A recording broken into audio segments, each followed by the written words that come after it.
Question. अगर आप कहो ना आपके सीबीएसई लेवल है तो सीबीएसई लेवल का क्वेश्चन आप नहीं है, it's a very competition based question, olympiad, NTSC और अदर कॉम्पिटिशन जो हम देते हैं उसमें आएगा। हाँ जी, क्या देख रहे हैं आप? छोड़ दो, अच्छा देख रहे हो, अच्छा वेरी गुड, इतने अच्छे हो गए तुम।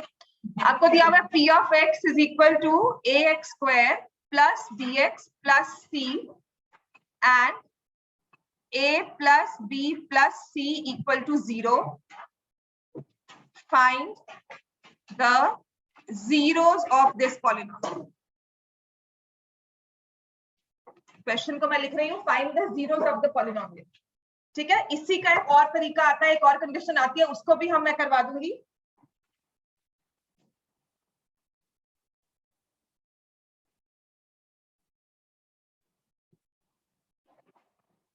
Find the zeros of this polynomial. अच्छा, आप लोग ना सच में कह रही हूँ स्ट्रक्चर, अगर मैं आपको बार बार एक चीज कहती हूँ कि जब भी आपको अगर मैथ्स को ठीक करना है, डोंट गो फॉर वैरायटी अभी के लिए मत जाओ। इफ यू फील तो बुक उठा लो, मुझसे एक्स्ट्रा बुक्स ले लो, वो पढ़ लो, पर जो मैं करवा रही हूँ कम से कम आपकी एनसीईआरटी और जो मैं करवाती हूँ क्लास में, mix of your NCERT and please repeat class work. Repeat class work का मतलब है घर जाकर एक एक्स्ट्रा रजिस्टर लगाकर उसे सॉल्व करो, नेक्स्ट टाइम मुझसे चेक करवा सकते हो। नहीं करोगे मैथ्स इंप्रूव नहीं होगी, मेरे पास जाओ, कहीं जाओ, भर भर के होमवर्क मैं दे देती हूँ आपको, लेकिन उसका बेनिफिट तभी होगा जब आप उससे करके आओगे। घर जाकर अगर दोबारा से क्वेश्चंस को सॉल्व नहीं करोगे तो कभी मैथ्स नहीं आएगी दिमाग में। मैं सच में कोई मैजिक पोशन नहीं है कि मैं घोल के पिलाऊंगी और आपको पीकर उसमें सब कॉन्सेप्ट्स में वो रोशनी से जग जाएगी कि सब समझ में आना शुरू हो जाएगा, ऐसा नहीं होता।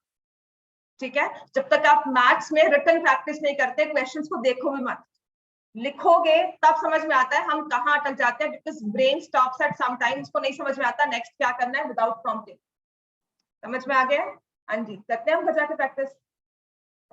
कभी कभी मत करो, प्लीज डू इट रेगुलरली। मैं आपको बता दूंगी कि आज क्लास में ये क्वेश्चंस करवाए थे, तो इन क्वेश्चंस को घर जाके आपने फिर से सॉल्व करना है।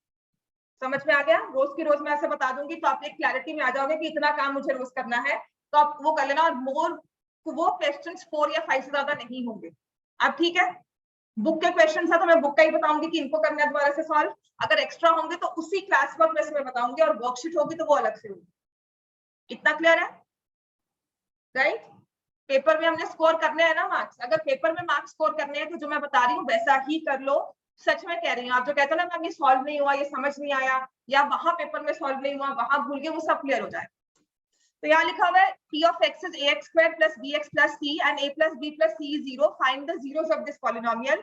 ये क्वेश्चन का एक ट्रिक होता है, या वो ट्रिक क्या है या कैसे करते हैं, इसका एक ही रूल है। आपको दिया हुआ है a plus b plus c is 0, यहाँ दिया हुआ है ax square plus bx plus c, दोनों में फर्क क्या है? यहाँ पर ये x square और x है, यहाँ x square और x नहीं है। अब क्या करना है आपको? x की जगह 1 पुट करना है। पुट x as 1, तो क्या आपके पास ये आ गया a plus b plus c? इसकी यही एक ट्रिक है, and this is equal to 0। तो हमें समझ में क्या आएगा? That 1 is a 0 of this polynomial.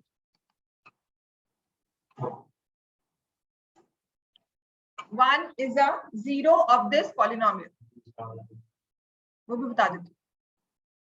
फिर पॉलिनोमियल्स में हमने क्या किया हुआ है? जीरो सम एंड प्रोडक्ट, है ना? पॉलिनोमियल्स में ये एक इसका स्टार्टिंग पॉइंट है। ये हमें खुद से, मतलब कोई आगे से कोई आकाशवाणी होगी या भविष्यवाणी होगी, वो चीज है कि ये हमारा इसका एक ट्रिक है, ये हमारा इसका स्टार्टिंग पॉइंट है जो आपको रखना है, आपको याद करना है कि अच्छा ये ऐसे होता है। ये स्पेसिफिक टू दिस क्वेश्चन है, ऐसा नहीं हर क्वेश्चन में हो। मान लो यहाँ पे 4a + 2b दिया हो, तो आपको पता लग जाएगा कि x की वैल्यू क्या डाली हुई है उसने, 2। समझ में आ गया? तो this is a very specific question जहां पर उसने x की वैल्यू को 1 लेकर कहा है कि 1 is a 0 of the polynomial. उसके बाद हम क्या करते हैं? उसके बाद मैंने कहा था पॉलिनोमियल्स में आपने दो ही चीजें बार बार पढ़ी है, sum of zeros and product of zeros. What is sum of zeros of this polynomial? What is product of zero? एक जीरो क्या है? 1। उसको अल्फा लो या बीटा लो, कुछ भी ले लो, तो यहां से आ जाएगा 1 + beta is equal to -b/a, या 1 × beta is equal to c/a। तो किसको बोलोगे second zero? Beta is equal to c by, तो एक 0 1 है, एक 0 क्या है सी बाय, क्योंकि यहाँ क्या आ रहा है beta is equal to minus b by a minus 1, तो ये इसकी जगह दिस वन साउंड थोड़ा सा बेटर कि दूसरी 0 जो होगी that will be c by, बस इतना सा काम है इसका। सम ऑफ जीरोस कुछ करके देखो, तो आपको दिया भी तो हुआ है 1 plus beta is equal to minus b by a, beta is equal to minus b by a minus 1, तो इसके साथ भी तो आप कुछ कंडीशन निकालोगे। अब आपने बीटा को यहाँ लिखा है c by a is equal to minus b by a minus 1, तो c is equal to minus b minus a आ गया ना, बात तो वही बनती है।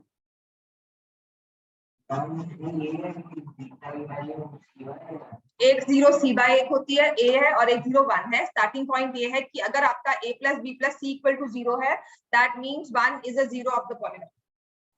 समझ में आ गया? नेक्स्ट लिखो, इसी का एक और वर्जन है, p ऑफ x आपको दिया हुआ है ax square plus bx plus c and a plus c is equal to b, a plus c is equal to equal to b. Find the zeros of this polynomial.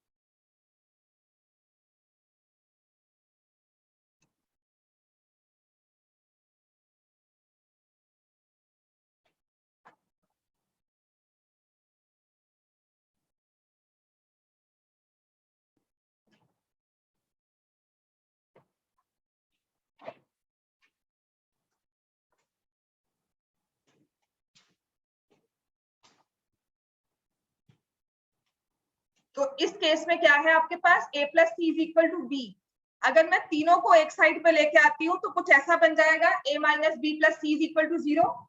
अब यहाँ पे b में minus आ गया, b में minus आने का मतलब है x की वैल्यू क्या हो गई -1, वेरी गुड, तो x की value -1, that means -1 is a 0 of this polynomial.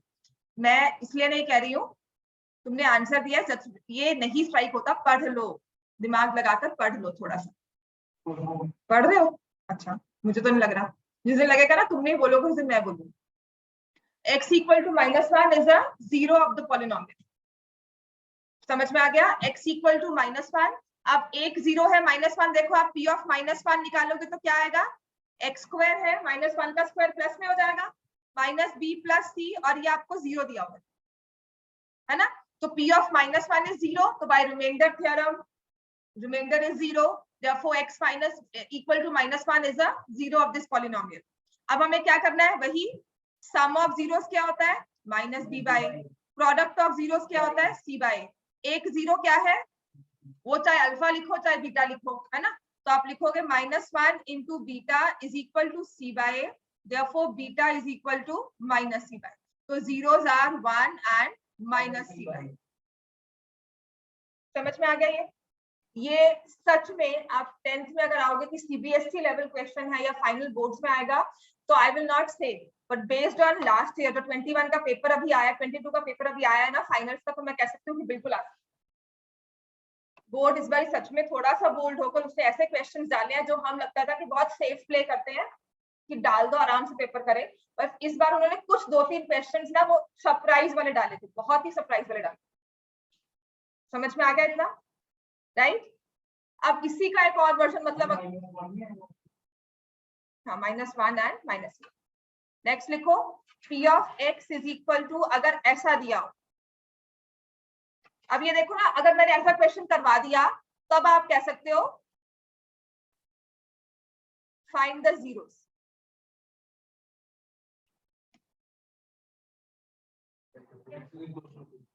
x equals to 2 is a 0 of the polynomial. समझ में आ गया ना, मतलब एक वो स्टार्टिंग पॉइंट हमें पता था कि x इक्वल टू 1 होता है, ऐसे अब आपको पता लग जाएगा कि x equal to 2 is a 0 of the polynomial. वो कैसे समझ में आया, वो किस तरह से समझ में आया, आप इसमें सिर्फ कंपेयर कर सकते हो कि a के साथ 4 है, b के साथ 2 है, और ये c, तो x square is equal to 4, b 2, x equal to 2, c तो c के साथ तो कोई वेरिएबल था ही नहीं, तो x equal to 2 is a 0 of the polynomial, तो वही सम ऑफ जीरोस, अब इसको अल्फा लो चाहे beta low, hardly makes a difference because if one zero को लिया है आपने अल्फा तो दूसरी बीटा होगी, तो 2 किसी को भी असाइन कर सकते हो, बीटा को भी अल्फा को भी, है ना।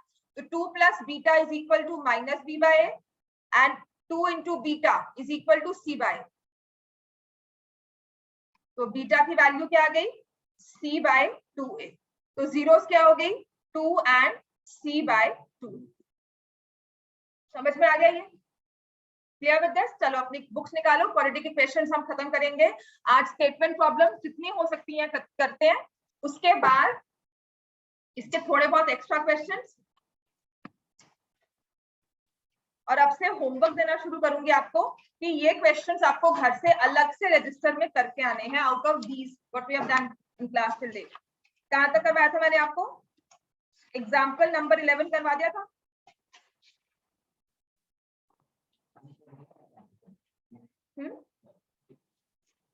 पेज 84 एग्जाम्पल 11 कॉटेज इंडस्ट्री मुझे याद है मैंने आपको करवा दिया था, है ना। एग्जाम्पल 11, चलो पढ़ो इसको and try solving it.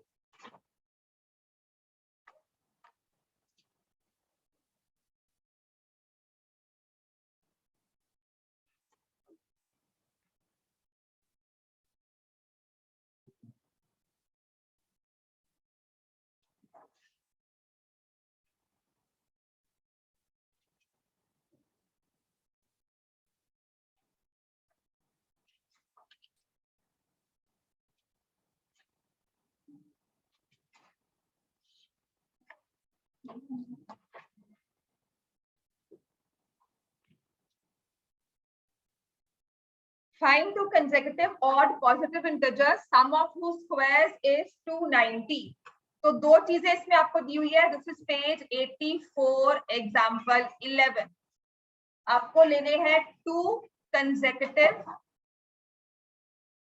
Positive odd integers. Consecutive क्या होते हैं, साथ साथ, अगर एक x है तो दूसरा क्या होगा x प्लस 1। लेकिन अगर उसने कहा ऑड इंटीजर्स कंसेक्यूटिव हैं तो एक x है तो दूसरा क्या होगा x प्लस 2। ठीक हो गया, तो इस पर लिखेंगे let the first integer, first odd integer is equal to x, therefore the next या consecutive odd integer will be equal to x plus 2। according to question sum of squares दिया हुआ है, तो sum of squares में आप क्या लोगे, x square plus y square या x plus y का whole square। हाँ 3 में 2 ऐड करो कितना होता है, 7 में 2 ऐड करो कितना होता है। तो अगर आपका पहला ही इंटीजर x जो है वो ऑड है, उसमें 2 ऐड करोगे तो हमेशा हमारे पास क्या आएगा, ऑड नंबर, और वो कंसेक्टिव होगा, उन लोगों के बीच में कोई और ऑड। समझ में आ गया। तो अब आप क्या ले रहे हो, सम ऑफ स्क्वायर्स क्या हुआ है, तो x square plus y square लोगे या x प्लस y का whole square, x plus y का होल स्क्वायर ये लोगे, x square plus y square. ये होता है सम ऑफ स्क्वायर्स और ये है स्क्वायर ऑफ सम। लिख लो इसको कि दोनों में फर्क क्या है।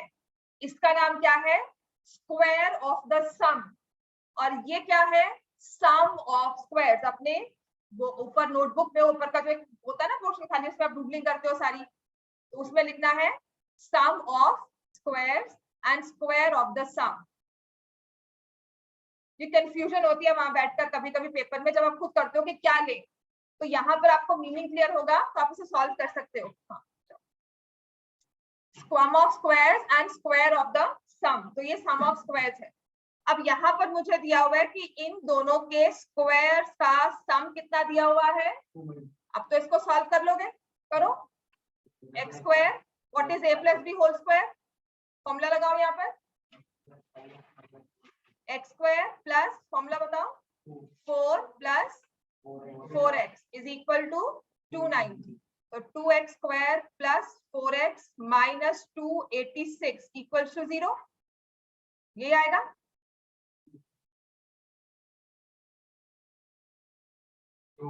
एक्स स्क्वायर प्लस 2, अब मैं फिर इसके बाद क्या करूंगी, 2 कॉमन ले लूंगी, ऐसा नहीं है कि 2 लेने के 2 ना लेने से कुछ क्वेश्चन में फर्क पड़ेगा, पर अगर हमारा क्वेश्चन सिंप्लीफाई होता है उसे कर दो। अगर आप ऐसे भी कोशिश करोगे तो सॉल्व हो जाएगा, आपके रूट्स में कोई फर्क नहीं आएगा। जो आप कॉमन लेने के बाद रूट्स निकाल रहे हो वही रूट्स अभी भी आएंगे। तो इसमें हम लिखेंगे 2x² प्लस 4x माइनस 286 था ना, मैंने 2 कॉमन लिया, x² plus 2x minus 143 equals to 0। तो 2 चला गया, x² plus 2x minus 143 equal to 0। 143 के फैक्टर्स किए, 2 ही फैक्टर्स बनते हैं इसके, 13 and 11, and there is a difference of 2। समझ में आ गया? तो ये फैक्टराइज हो जाएगी, plus 13x minus 11x minus 143 equals to 0। 2 को तो स्प्लिट किया है बेटा, यहाँ पर इक्वल टू 0 है, तो यहाँ जाके जब ये डिवाइड हुआ तो 0/2 इज ऑल्सो 0। तो यहाँ से x into x plus 13 minus 11 into x plus 13 equal to 0, x minus 11 x plus 13 equal to 0। तो x की वैल्यू क्या आ गई 11 और x is equal to minus 13। यहाँ पर मैं एक स्टेप मिस कर जाती हूँ, आप लोग मत करना, आप उसे लिख देना कि अगर मैंने ऐसा लिखा है ना तो आप लिखोगे आइदर x माइनस 11। तो इतने टाइम के बाद लिखते हो तो वी मिस ऑन स्टेप्स, आप लोग ने नहीं मिस करना है। तो x इज इक्वल टू 11 और x इज इक्वल टू 13, तो कौन सा वाला नंबर लोगे 11 या माइनस 13? ये दोनों। माइनस 13 क्यों नहीं? बिकॉज हमें क्या दिया हुआ है पॉजिटिव, और दोनों है लेकिन वी नीड पॉजिटिव, तो उस केस में हम इससे 11 को ले लेंगे, माइनस 13 को क्या कर देंगे रिजेक्टेड। ठीक है, x इक्वल्स टू 11 और दूसरा इंटीजर क्या होगा, therefore the integers are 11 and 13. The integers are 11 and 13. Clear हो गया इतना? अब इसी क्वेश्चन में मैंने कल भी करवाया था दूसरे ग्रुप में, तो एक साथ में चीज बताई थी, यहाँ लिखा है पॉजिटिव ऑड इंटीजर्स, तो आपने कहा x की वैल्यू 11, x की वैल्यू माइनस 13 को हमने कर दिया रिजेक्ट। अगर होता 2 ऑड इंटीजर्स, पॉजिटिव नेगेटिव कुछ नहीं बताया हुआ, 2 ऑड इंटीजर्स, तो हमारे पास वही वैल्यू आती 11 एंड माइनस 13, दोनों ही वैलिड होती। तो उस केस में हम इंटीजर्स क्या कहते हैं, x is equal to 11 and x is equal to 13, यही करते हैं। x is equal to 11, x is equal to 13। जब हम x को 11 लेते हैं, x अगर माइनस 13 होता तो इंटीजर्स क्या आते हैं माइनस 13 एंड माइनस 11। समझ में आ गया? हमें इंटीजर्स में हमें पॉजिटिव नेगेटिव दोनों लेने हैं, but when we talk of only positive integers तो नेगेटिव वैल्यू को आपको रिजेक्ट करना है। और इंटीजर्स कहाँ है, तो मान लो कोई 4.5 वैल्यू आती है, 4/9 आती है, ऐसा कुछ नंबर जो फ्रैक्शन में आता है उसे हम नहीं लेंगे, because integers means complete number. Are we clear? अब आ जाओ question number 12, example 12, page 84, example 12. A rectangular path is to be designed whose breadth is 3 meters less than its length. एक रेक्टेंगुलर पाथ हमने डिजाइन करना है जिसका breadth जो है 3 मीटर लेंथ से छोटा होगा। तो अगर मैं बेसिक अपने क्वेश्चन को विदाउट राइटिंग अगर समझती हूँ, तो अगर मैंने लेंथ को l लिया है, ब्रेड्थ क्या होगी लेंथ से 3 छोटा, 3 मीटर छोटी कितनी हो जाएगी l-3 या x-3, जो भी आपने नंबर लिया है। फिर उसने कहा है it's area is to be 4 square metres more than the area of a path that has already been made in the shape of an isosceles triangle. इसका एरिया क्या होगा लेंथ ब्रेड्थ। रेक्टेंगल का। आप देखो इतनी लंबी सी लाइन दी हुई है ना, इस लाइन को आप ब्रेक करेंगे। इट्स एरिया, इट्स मतलब इस रेक्टेंगल का एरिया, तो एरिया क्या है LB, तो इट्स एरिया की जगह मैं क्या लिखूंगी LB इज 4 स्क्वायर मीटर्स मोर। ये ना 4 स्क्वायर मीटर्स ज्यादा है, LB प्लस 4 नहीं ना, ये ज्यादा है। किससे ज्यादा है? किसी एक ट्रायंगल, कौन सा ट्रायंगल? एक आइसोसेलेस ट्रायंगल का एरिया उससे ज्यादा है। अब ये आइसोसेलेस ट्रायंगल के एरिया से ज्यादा, ठीक है, इसका एरिया जो है ये हो जाएगा LB माइनस 4। समझ में आ गया कि नहीं? आपने इस क्वेश्चन में पूरी स्टेटमेंट अगर पढ़ो ना, इसमें लिखा हुआ है it's area is to be 4 square metres more. Line पढ़ो जल्दी से, बुक में देखो क्या लिखा है। Then the area of a path that has already been made in the shape of an isosceles triangle with its base as the breadth of the rectangular path and altitude 12। तो एक triangle दिया है हमारा isosceles, उसका base है जो इस rectangle की ब्रेड्थ है, और उसका ऑल्टीट्यूड दिया हुआ है कितना 12 मीटर, और इसका एरिया जो भी है और इसका एरिया, दोनों में फर्क क्या है? रेक्टेंगल का एरिया ट्रायंगल के एरिया से 4 स्क्वायर मीटर्स ज्यादा है। अगर आप इस पूरी स्टेटमेंट को समझते हो, इससे सिर्फ इतना कहा है कि इट्स एरिया, रेक्टेंगल का एरिया एक ट्रायंगल के एरिया से 4 स्क्वायर मीटर ज्यादा होगा, और उसने बताया होगा ट्रायंगल के एरिया कैसे निकाल सकते हैं। ठीक है, तो ट्रायंगल के एरिया के लिए हमें क्या चाहिए होता है? बेस। फॉर्मूला क्या होता है ट्रायंगल का area? Half into base into height. तो इस ट्रायंगल का बेस दिया होगा, बेस कितना दिया हुआ है? जो रेक्टेंगल की ब्रेड्थ है, और हाइट कितनी दी हुई है 12। तो ऐसा कुछ होगा ये।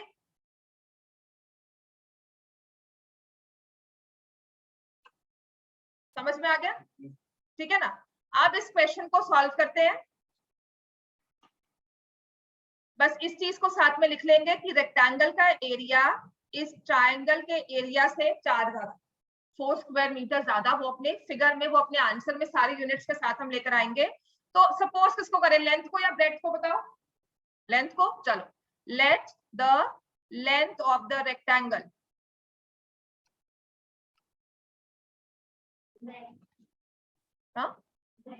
ब्रेड्थ को सपोज कर लो x। उसने मुझे लेंथ कहा, उसने पहले कहा तो मैंने लेंथ ले लिया, पर आप अगर ब्रेड्थ को लोगे तो इसको x लोगे, आपकी लेंथ क्या हो जाएगी x प्लस। ठीक है ना? Let the length of the rectangle be x meter, therefore the breadth of the rectangle। फर्क नहीं पड़ता, आपका आंसर बस लेंथ में आएगा, ब्रेड्थ के लिए आप -3 करोगे फिर। ठीक है ना? सोच है बस, माइनस में वो करना थोड़ा सा वो लगता है, मुश्किल कुछ नहीं आएगा इसमें, मुश्किल दोनों में ही नहीं आएगा। ठीक हो गया? तो breadth of the rectangle is x -3। समझ में आ गया? एरिया ऑफ रेक्टेंगल क्या है? Length into breadth is equal to x into x -3 square metre. ये जरूर लिख देना, ये आधे आधे नंबर ना यहीं पे कट हो जाते हैं। क्वेश्चन बिल्कुल सीधा किया हो, सही किया हो, फिर टीचर देखते कि स्क्वायर यूनिट्स लिखा है कि नहीं लिखा, चलो जी मार्क्स काट। राइट? सो अगर आपको अपने मार्क्स बचाने हैं तो थोड़ा बहुत ध्यान तो हमें देना ही पड़ेगा। समझ में आ गया इतना? x into x -3 square metres. फिर हमें दिया हुआ है ट्रायंगल, तो बेस ऑफ आइसोसेलेस ट्रायंगल कितना दिया हुआ है?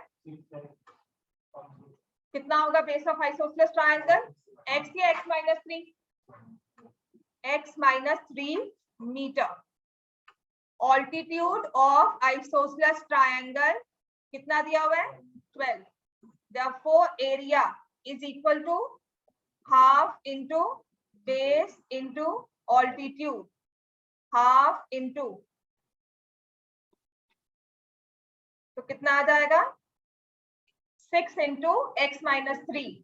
अब बस इस इक्वेशन में अपनी वैल्यूज को पुट कर दो। रेक्टेंगल का एरिया कितना दिया था? x² -3x, है ना? ट्रायंगल का एरिया कितना था? 6x - 18, और उसमें क्या करेंगे प्लस। ये है हमारा, सॉल्व करो। तुमने एक वर्ड नहीं लिखा है। लिखो जल्दी से, आगे लिखो, इसको पूरा करो और सॉल्व करके आंसर भी बताओ। आज समझ में आ रहा है? पेपर है तुम्हारे अब, तुम्हारे 7 जुलाई में। हाँ तो क्या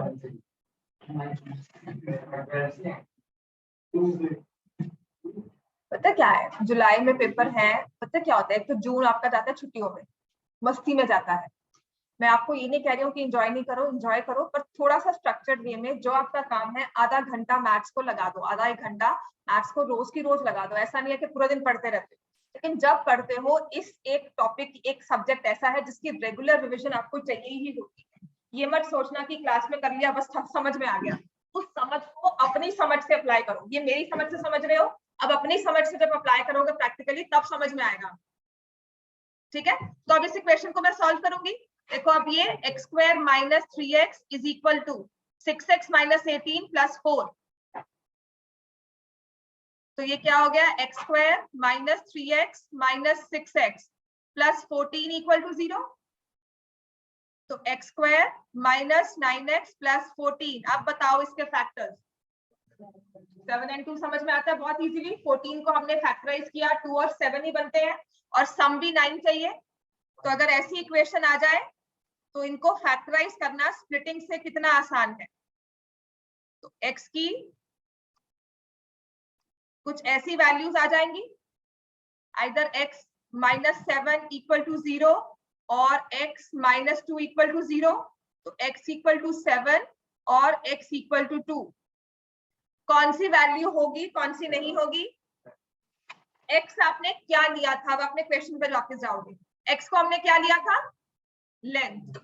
ठीक है, लेंथ 2 भी हो सकती है, लेंथ 7 भी हो सकती है। लेकिन अगर लेंथ 2 होगी तो ब्रेड्थ क्या होगी, लेंथ माइनस 3। 2 माइनस 3 बन जाएगा -1। तो क्या ब्रेड्थ -1 हो सकती है? नहीं हो सकती। तो इसका मतलब हम क्या करेंगे, इस 2 को कर देंगे reject. This is rejected because x equal to 2 which is length will make the breadth negative। ठीक हो गया? तो अब हम लिखेंगे therefore length of rectangle is equal to x is equal to 7 meters। यहाँ पर भी मीटर लिखना बहुत जरूरी है।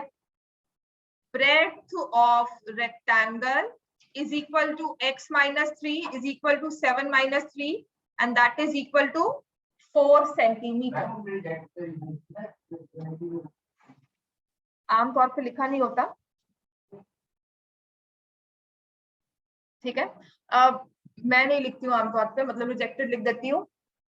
पर अगर मतलब पता होना चाहिए आपको क्यों, और टीचर से पूछ सकते हो अपने कि मैम इसका रीजन लिखे नहीं लिखे। ठीक है, एज योर टीचर सेज। समझ में आ गया? सो इससे हमें फाइंड करने को क्या कहा है, find the length and breadth. जब आप ये सॉल्व कर लेते हो ना, एक नजर अपने क्वेश्चन की लास्ट लाइन पर जरूर लाना करो, क्योंकि उसने कभी कभी लिखा होता है area, find the area of the rectangle. आपने लेंथ ब्रेड्थ निकाल ली, पूरा क्वेश्चन सही कर दिया, लेकिन लास्ट में आपने एरिया नहीं निकाला और पूछा एरिया होगा। समझ में आ गया? तो after you solve this question, ऐसा कोई क्वेश्चन हो तो हमेशा देखा करो कि उसने लेंथ एंड ब्रेड्थ गई थी, हमने लेंथ एंड ब्रेड्थ ही निकाल दी। समझ में आ गया इतना? चलो अब आते हैं एग्जाम्पल नंबर 13।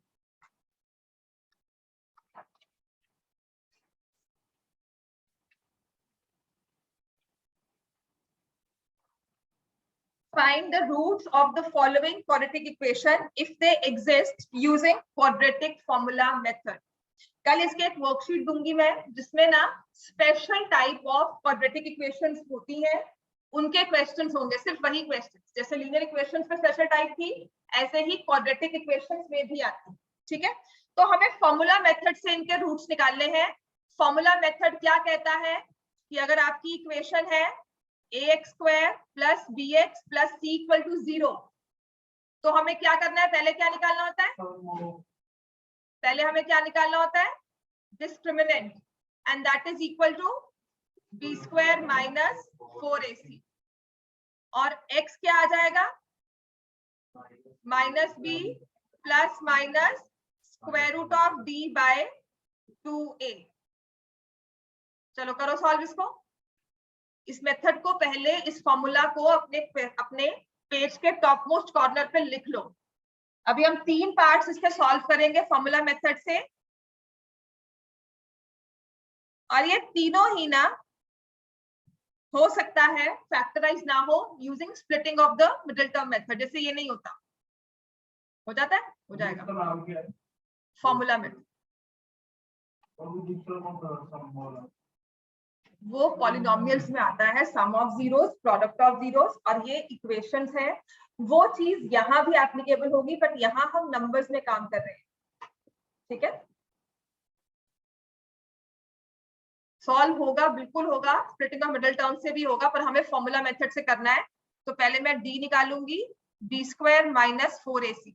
तो इस इक्वेशन में a क्या है, b क्या है और c क्या है, बताओ। What is a, what is b, what is c, plus value put कर दो।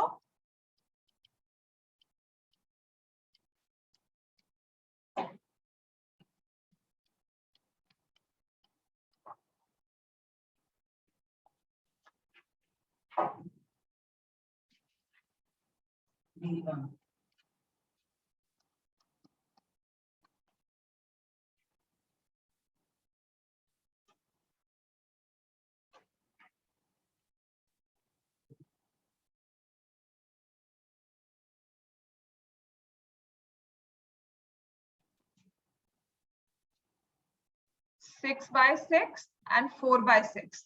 So therefore the roots are 1 and 2 by 3. समझ में आ गया इतना हमें?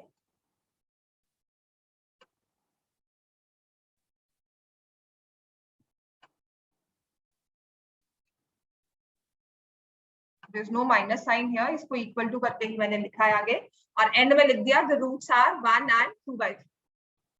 इतना क्लियर हो गया हमें? कोई प्रॉब्लम यहाँ तक? अच्छा, कभी कभी कहते हो ना कि दिया होता है फैक्टराइजेशन से सॉल्व करो और हमें फैक्टर्स नहीं सूझते, तब हम क्या करें, वो भी बताऊंगी कैसे कर सकते हो। फॉर्मूला लगाओ रफ में, पेंसिल से सॉल्व कर लो, फॉर्मूला मेथड से रूट्स निकाल लो, उसको फर्दर कैसे यूज करना है ना वो मैं बता दूं। लिखकर वहां पर पेन से क्या लिख कर आना है, समझ में आ गया? 6 by 6, 5 में प्लस माइनस 1, रूट 1 का मान 1 को स्क्वायर करेंगे क्या आएगा? 6 by 6 1 आ गया, तो फिर हम दूसरे 2 by 3, 4 by 6 किसका आया, क्या आएगा? 2 by 3 और 6 by 6 करना। हाँ, तो ये तो क्या हो गया? 2 तो 0, तो रूट 7 हो गए, 1 and 2 by 3। चलो नेक्स्ट लिखो।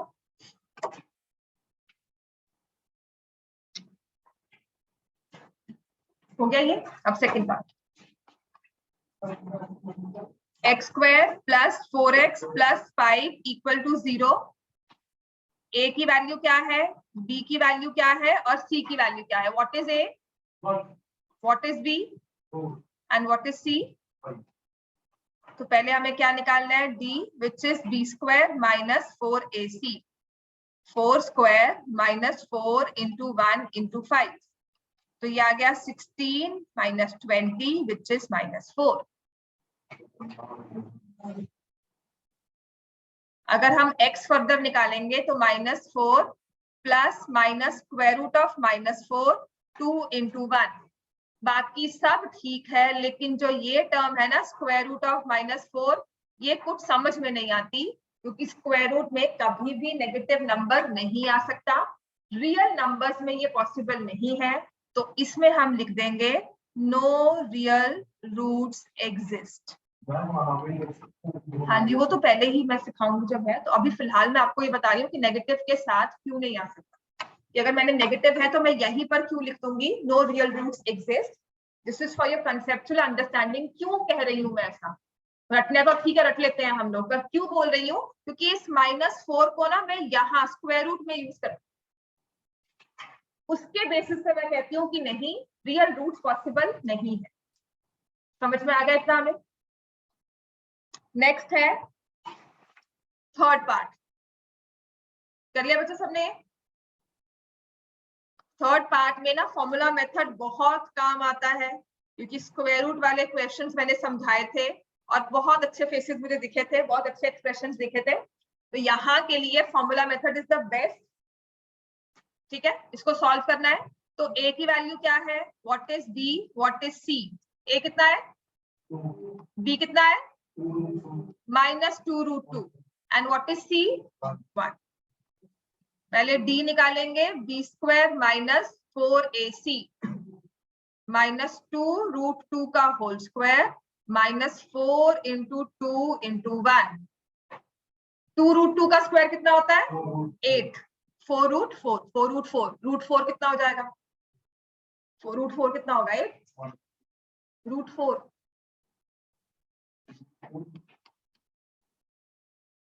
क्या होता है सॉल्व करके, हाँ, तो 4 × 2 कितना हो जाएगा। तो यहां से will write this becomes 4 × 2, minus sign कहा गया, प्लस हो गया क्योंकि स्क्वायर हो रहा है, राइट। स्क्वायर रूट में माइनस साइन नहीं आ सकता, लेकिन स्क्वायर वाले नंबर में माइनस साइन आ सकता है, वो स्क्वायर होकर प्लस हो जाएगा 0। d इज 0, x की वैल्यू क्या होती है, -b plus square root of d by 2a minus of -2√2 plus square root of 0 by 2 × 2। अब 0 का स्क्वायर रूट क्या होता है, 0 ना, तो माइनस, ये इस नंबर में प्लस माइनस 0 करेंगे तो वही रहेगा, कोई चेंज नहीं, चाहे 0 प्लस करो चाहे 0 माइनस करो। सो दिस बिकम्स 2√2 बाय 4, और ये 2 और यहां से कैंसिल हो गया, तो वील गेट √2 बाय 2। अब क्योंकि क्वाड्रेटिक है, 2 रूट चाहिए, तो इसमें हमने क्या कहा, एक √2 बाय 2 है, तो दूसरी भी क्या होगी, √2 बाय 2। और ऐसे वाले केस को हम कहते हैं the given equation has equal roots, the given equation has equal roots। Example 14 type questions मैं कल करवाऊंगी, ठीक है। एक्सरसाइज 4.3 क्वेश्चन नंबर 1 अगर हमने नहीं सॉल्व किया है तो ये सॉल्व करना शुरू करो। एक्सरसाइज 4.3 क्वेश्चन नंबर 1 किया सॉल्व, हाँ तो करो। इसको फॉर्मूला मेथड से ही करना है। क्वेश्चन नंबर 1 के सारे पार्ट्स, फॉर्मूला क्या कहता है कि अगर आपकी इक्वेशन है ax² + b + c = 0, तो आपका d निकलेगा, discriminant will be b² - 4ac and x will be equal to -b plus square root of d by 2a। तो जब भी आपको फॉर्मूला मेथड कहा गया है ना, पहले साइड पे ये फॉर्मूला एक लिख लेना है अपने पेपर में, ठीक है।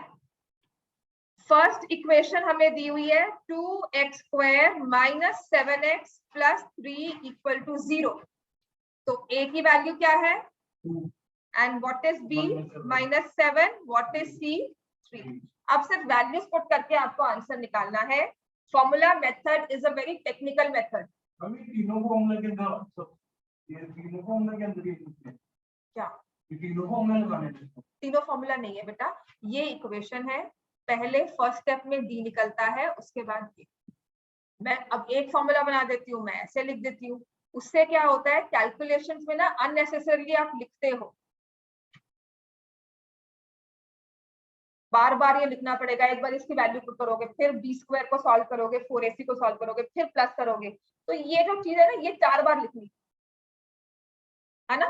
तो पहले मैंने क्या किया, पहले मैं ऐसे करवाती थी कि ये फॉर्मूला है हमारा, ये तब होता है जब हमारी कैलकुलेशन फास्ट हो जाती है, हम डायरेक्टली यहीं पे सॉल्व कर लेते हैं। 2 नंबर का क्वेश्चन, b² पहले ही कर दिया कि ये b² होगा 49 - 4 × 2 8 × 3 48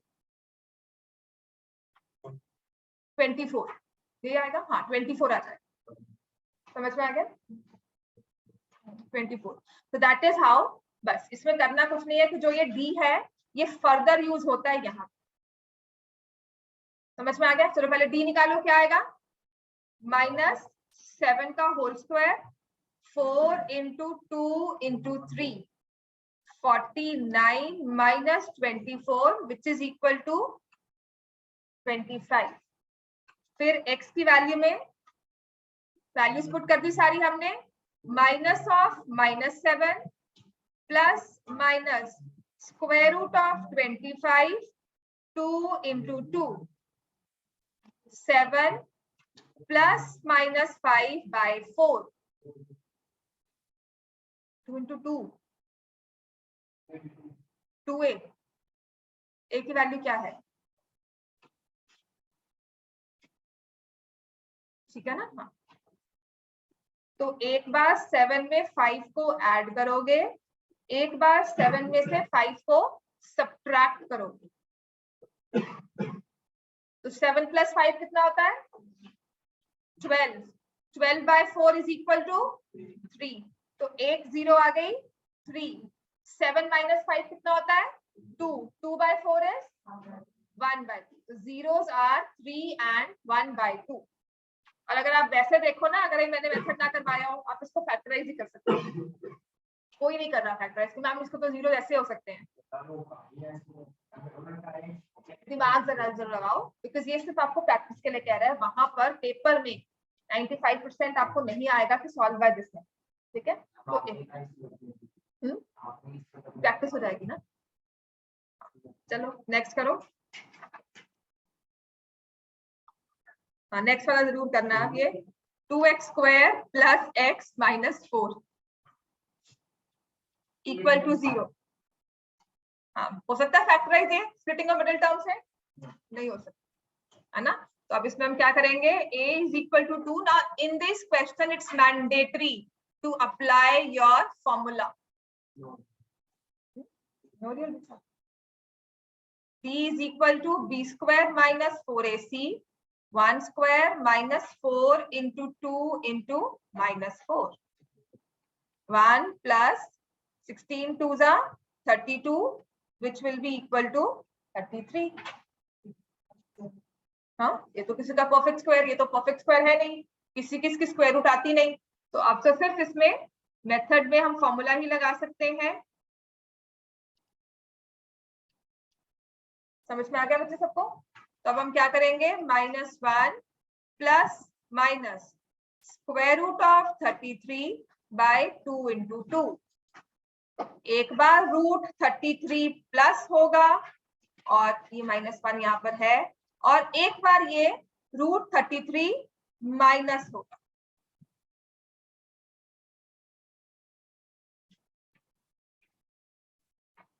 -1 plus root 33 by 4 -1 minus root 33 by 4। समझ में आ गया इतना हमें, ये क्या है आंसर। थर्ड पार्ट कुछ सॉल्व करो एक बार, ये लो बच्चा,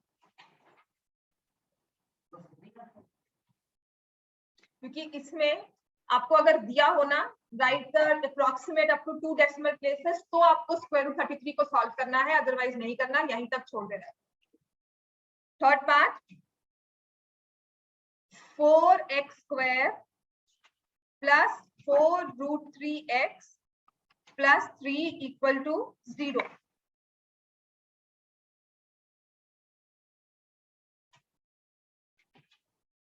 अच्छा अब आपका होमवर्क मैं अभी बता देती हूँ आपको, लिखो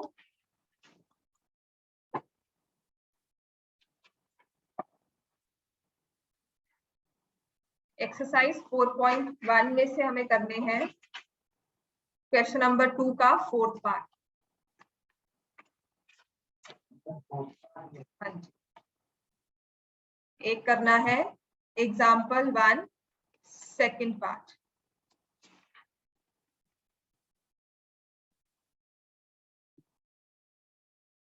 एक्सरसाइज 4.2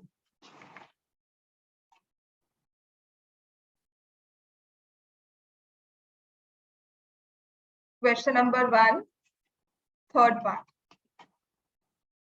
and fourth part।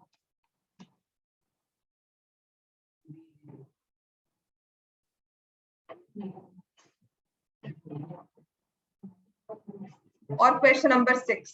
चलो ये आपका होमवर्क, समझ में आ गया इतना, लिख लो इसको। नहीं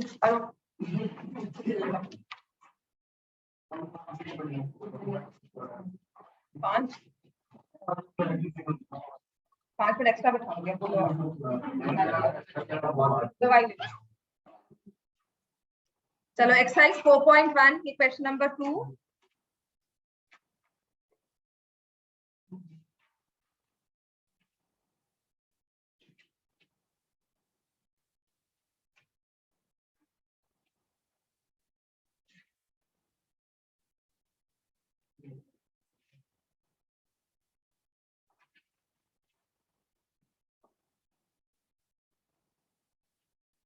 इस केस में a is equal to 4, b is equal to 4√3, c is equal to 3, d हम निकालते हैं b स्क्वायर माइनस 4ac, 4√3 का whole square minus 4 into 4 into 3, 16 3 जा 48 माइनस 48, d कितना आ गया 0। x में फर्दर यूज करेंगे minus b plus minus square root of d by 2a, minus 4√3 plus minus square root of 0 by 2 into 4, minus 4√3 by 8, तो हमारे पास roots आ गई minus 3 by 2, √3 by 2 minus √3 by, and this is the fourth part इसका।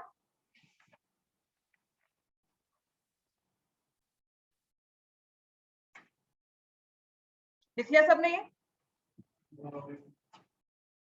Fourth part 2x square plus x plus 4, ठीक है।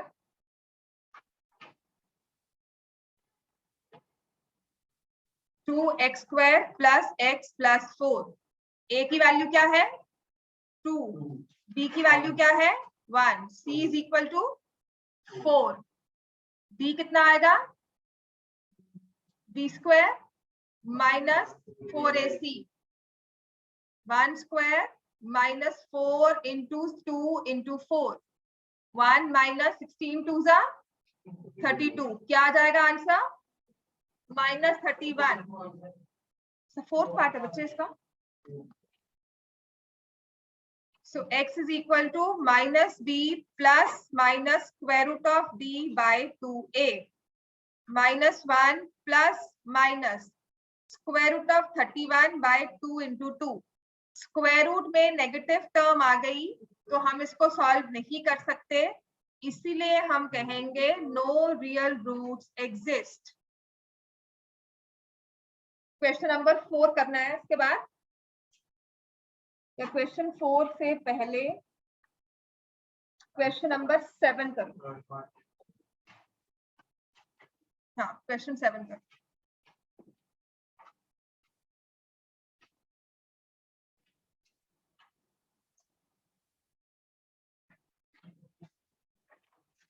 Question 7 कर लेते हैं ना, क्योंकि question number 4, question number 5, question 5 भी हो जाएगा, क्वेश्चन 7 कर लो। यही तो है क्वाड्रेटिक फॉर्मूला मेथड, तो वही है ना। उसने कहा है find the roots if they exist by the method of computing the squares, वो आपको नहीं है, वो आपका मेथड डिलीटेड है। तो आपको जो भी क्वेश्चन आएगा या तो स्प्लिटिंग ऑफ मिडिल टर्म करोगे या फॉर्मूला, ठीक है।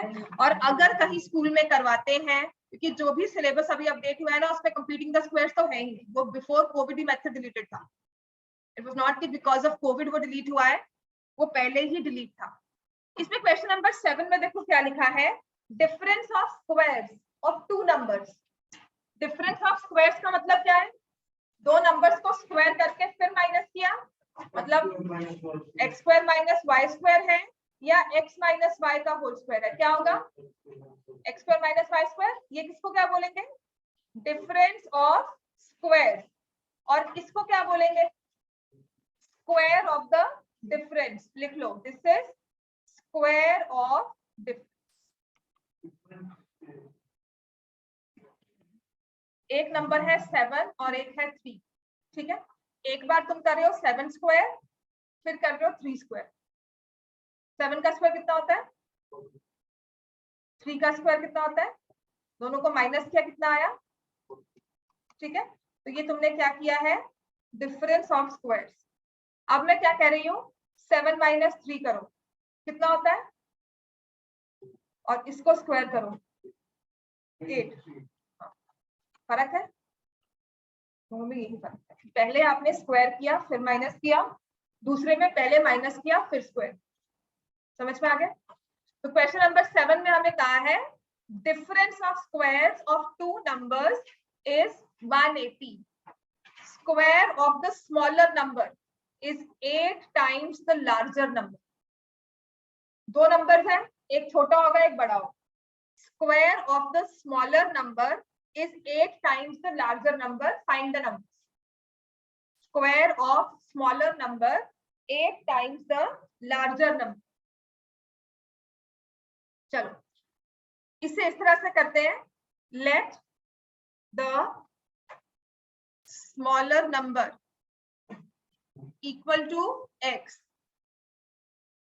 let the larger number equal to y। एक बार इसको x5 से करो, फिर वेरिएबल को हमें एलिमिनेट कैसे करना है, सिंगल में कैसे लेके आना है वो मैं बताऊंगा। स्मॉलर नंबर है x, लार्जर नंबर है y, डिफरेंस ऑफ स्क्वायर्स दिया हुआ है, ठीक है ना। तो डिफरेंस ऑफ स्क्वायर्स अगर मैं करूंगी तो मैं बड़े नंबर को पहले लिखूंगी, बिकॉज डिफरेंस में 180 प्लस में दिया हुआ है, तो it is y square minus x square as 180। Larger का स्क्वायर माइनस स्मॉलर का स्क्वायर नहीं करूंगी, समझ में आ गया? y square minus x square is equal to 180। Next लिखा हुआ है the square of the smaller number.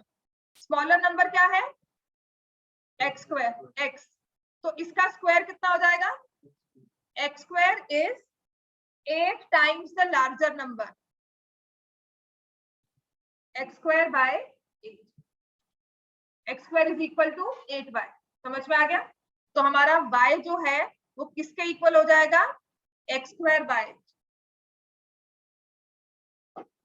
अब y की जगह आपको क्या पुट करना है? X square by 8 minus x square is equal to 180।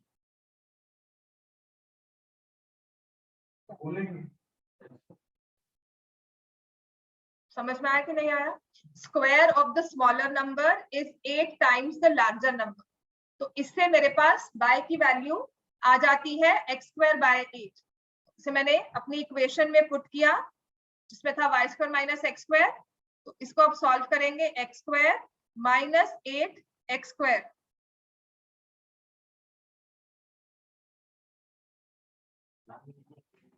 हाँ, तो इसका स्क्वायर नहीं करेंगे,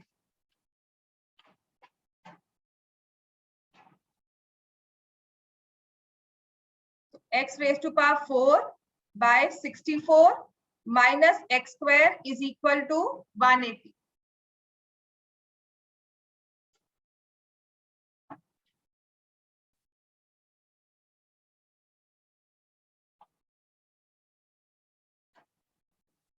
ठीक है, ये इक्वेशन स्क्वायर में आ गई। इजी वे और क्या होगा? एक्स स्क्वायर की जगह क्या लिख दो? 8y।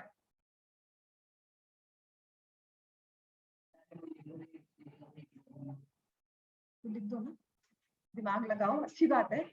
y square minus 8y is equal to 180, this would be a better substitution. समझ में आ गया? ये भी सॉल्व हो जाता है और ये स्पेशल टाइप्स में आता है।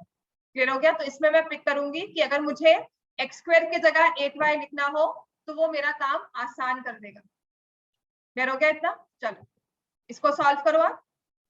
y square minus 8y minus 180 equals to 0। यहाँ पे x की पावर 4 आ गई, हमें तो क्वाड्रेटिक सॉल्व करना था, डिग्री 4 हम नहीं सॉल्व कर सकते, तो इंस्टेड मैं क्या करती हूँ, यहाँ एक्स स्क्वायर दिया हुआ है, एक्स स्क्वायर की जगह हम क्या पुट कर देंगे? 8y। इतना क्लियर हो गया?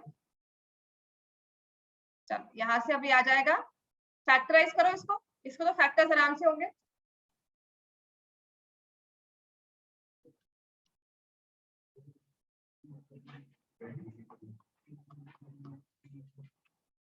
हो गए factors?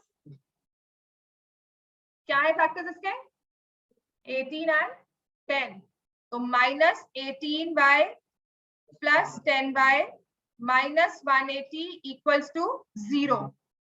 y into y minus 18 plus 10 into y minus 18 equal to 0, y plus 10 y minus 18 equal to 0। y plus 10 equal to 0, y minus 18 is equal to 0. तो y की दो वैल्यूज आ गई, क्या आएगी? -10 एंड 18. y की दो वैल्यूज आ गई, -10 and 18. अब यहाँ पे उसने लिखा हो ना पॉजिटिव नंबर्स, लिखा हुआ है? नहीं, सिर्फ दो नंबर्स का है ना, तो हमें देखना है कि -10 आ सकता है कि नहीं. क्लियर हो गया इतना? y को आपने कहा लिखा था? x²/8 में, है ना? अगर मैं y की वैल्यू क्या रखती हूँ? -10, तो मेरे पास क्या आ जाएगा? x² is equal to 8 into -10. Can x² be equal to -80? No. तो इस वैल्यू को हम क्या कर देंगे?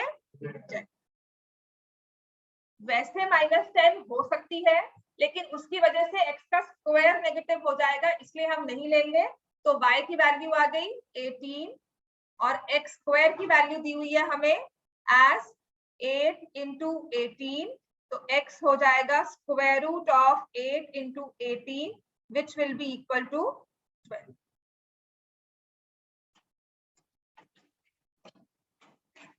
क्लियर हो गया इतना?